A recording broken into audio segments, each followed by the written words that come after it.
How did America expand westward during and after the American Revolution, and how did it affect the people? After the independence of America, Americans extended westward to thousands of miles. They made new states such as Indiana, Mississippi, Tennessee, Kentucky, Ohio, the Louisiana Purchase area, and Florida.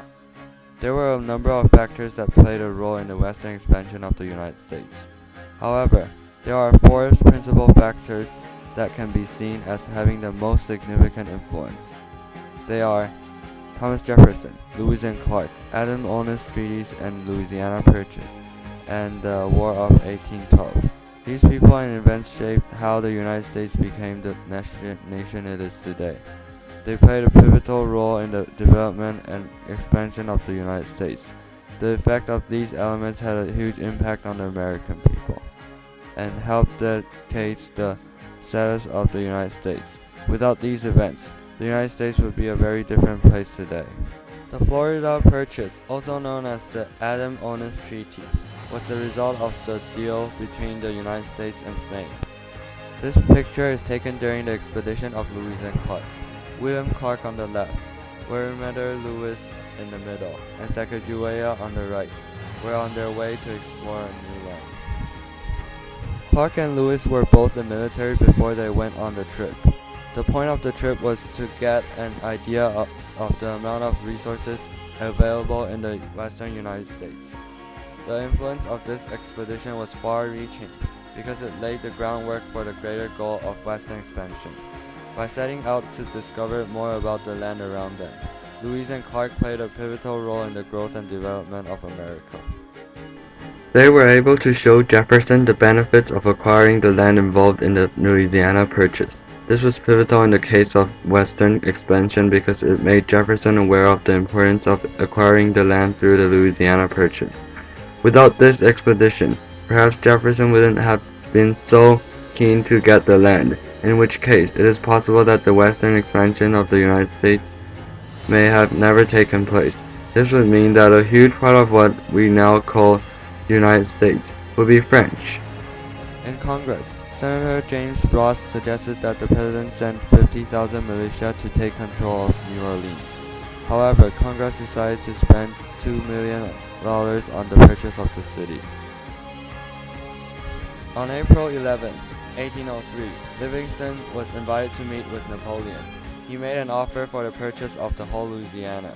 The next day, James Monroe went to Paris to finalize the deal. At the end of the negotiation, Congress purchased the whole of Louisiana for $15 million. That means that the land was purchased for less than 3 cents per acre. It represented a huge bargain for the United States. This is the original treaty of the Louisiana Purchase. It was signed by Robert Livingston and James Monroe. After 1800, France gained control of the land around Louisiana. Napoleon threatened to block the port of New Orleans, which was crucial for the American economy. If he had succeeded in this threat, the American economic wealth would have been severely restricted. This negotiation added 1,171,931 square miles to the territory of the United States, including Alabama and Mississippi, south of the parallel of 31 degrees. However, the western boundary was not finally settled until after the purchase of Florida in 1819. The land was surrendered to the United States in 1821 by the Spanish, but the U.S. still had to engage in a war with the Seminole Indians who inhabited a large part of the area. The war continued until 1842, when the U.S. was finally able to subdue the Indians, although they were not thoroughly conquered. The purchase of Louisiana and Florida were two of the biggest steps toward the development and prosperity of America. With the purchase of Louisiana, America had increased its size dramatically, and so its power also expanded. It showed that America was becoming a great power in the world, and that more development was to come. Without this act, it is possible to imagine that France would have taken control of America, and we would all be speaking French. Thomas Jefferson is one of the leading figures of American expansion. He was first a Secretary of State from 1790 to 1793, Vice President from 1797 to 1801, and the third President of the United States from 1801 to 1805. More importantly, he was the principal author of the Declaration of Independence.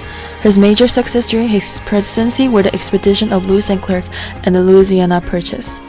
Jefferson's ideology was conflicted during the period of Western expansion. His plans for the nation depended upon Western expansion and access to international markets for American farm products, but he had clearly not followed his own strict interpretation of the Constitution with the purchase of Louisiana. The Constitution did not permit the federal government to purchase new land. Jefferson was troubled by the inconsistency, but in the end decided that the Constitution's treaty-making provisions allowed him room to act. The Louisiana Purchase demonstrates Jefferson's ability to make pragmatic political decisions. He made a decision because he believed it was the best thing to do for the country, even if it wasn't principally inclined with his own ideology. Indeed, guaranteeing Western expansion was so important to Jefferson's overall vision that he took bold action. The immediate causes of the War of 1812 was a series of economic sanctions taken by the British and French against the U.S. as part of the Napoleonic War. The causes also included the American outrage at the British practice of impressment, especially after the Chesapeake incidents of 1807. The war began with an attack on Canada, both as an effort to gain land and to cut off British supply lines to Tecumseh's Indian Confederation, which had long troubled the U.S. The initial battles in Canada were not as easy as the war hawks hoped, and the inexperienced American soldiers were pushed back rapidly. After considering bickering, the negotiators signed the Treaty of Ghent on December 24, 1814, officially ending the war.